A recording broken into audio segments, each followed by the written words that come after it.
Dhaka central ইউনিভার্সিটির শিক্ষার্থীরা তাদের একাডেমিক অধিকার, মানসম্মত শিক্ষা ও আধুনিক উচ্চশিক্ষার সুযোগ নিশ্চিতের দাবিতে ১৩ দফা দাবি জানিয়েছেন এবং দাবি জানিয়ে আজকের এই সংবাদ সম্মেলনের সূচনা।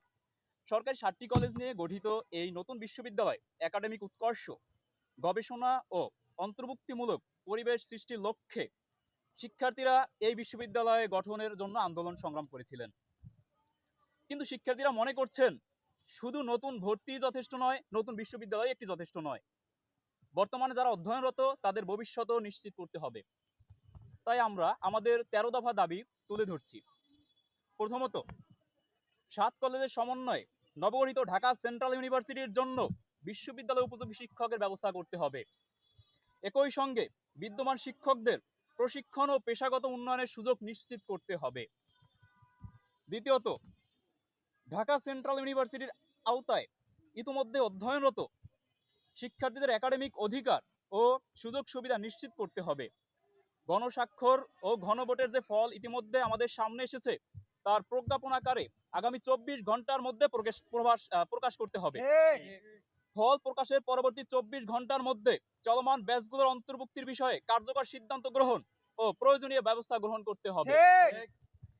তৃতীয়ত, ডিজিটাল লার্নিং রিসোর্স, ই জার্নাল, ই বুক ও ডেটাবেজে সবার সমান অ্যাক্সেস দিতে হবে এবং এটি অনতিবিলম্বে বিশ্ববিদ্যালয় প্রশাসনের দৃষ্টির মধ্যে নিয়ে আসতে হবে। চতুর্থত, বিষয়ভিত্তিক প্রয়োজনে বাংলা ও ইংরেজি উভয় ভাষায় পাঠদান ও উপকরণের ব্যবস্থা নিশ্চিত করতে হবে। ৫, বিজ্ঞান, প্রযুক্তি ও সংশ্লিষ্ট বিভাগের জন্য আধুনিক ল্যাবরেটরি সুবিধা নিশ্চিত করতে হবে।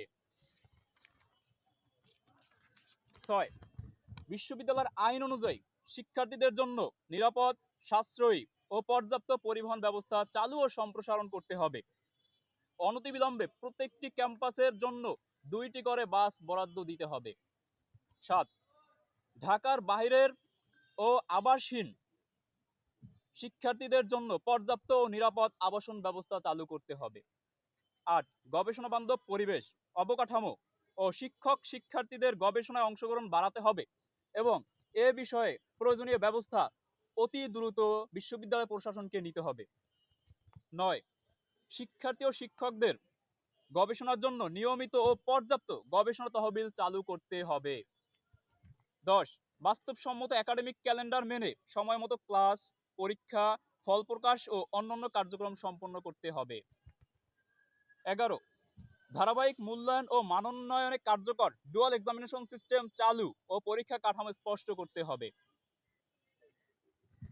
১২, ২০২৬-২৭ শিক্ষাবর্ষ থেকেই ৭টি ক্যাম্পাসে যুগোপযোগী এবং অনন্য বিষয়গুলো সংযোজন করতে হবে। সেখানে বর্তমানে প্রযুক্তিকে চাহিদা বিবেচনায় নিয়ে প্রযুক্তিগত সকল বিষয় অনতিবিলম্বে চালু করতে হবে। ১২, ৭টি ক্যাম্পাসের দূরত্ব বিবেচনায় নিয়ে রাজধানীর উপযুক্ত স্থানে দ্রুত শিক্ষক শিক্ষার্থী কেন্দ্র অর্থাৎ টিএসসি নির্মাণের উদ্যোগ গ্রহণ করতে হবে।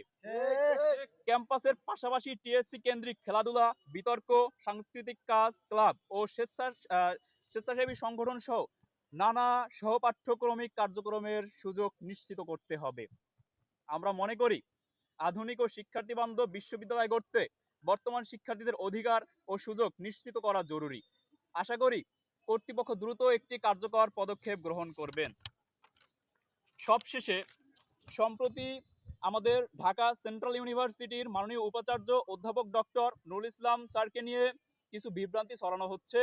তার বক্তব্যের ইতিমধ্যে তিনি তার ব্যাখ্যা দিয়েছেন এবং সেটি বিভিন্ন গণমাধ্যমে প্রকাশিত হয়েছে। উচ্চশিক্ষা অঙ্গনে শিক্ষক, বুদ্ধিজীবীরা তার বক্তব্যের মর্ম ঠিকই বুঝতে পেরেছেন এবং অনেকে সংহতি জানিয়েছেন। আমরা শিক্ষার্থীরাও মাননীয় উপাচার্য মহোদয়ের যুগোপযোগী বক্তব্যের প্রতি পূর্ণ আস্থা এবং সংহতি প্রকাশ করছি। আমরা স্পষ্ট ভাষায় বলছি, মাননীয় উপাচার্য ও বিশ্ববিদ্যালয়কে নিয়ে কোনো প্রকার চক্রান্ত আমরা কখনোই মেনে নিব না। সকল ষড়যন্ত্র আমরা গণতান্ত্রিক ও নিয়মতান্ত্রিক উপায়ে প্রতিবাদ করব। ধন্যবাদ সবাইকে। আচ্ছা, কিছু কথা আমি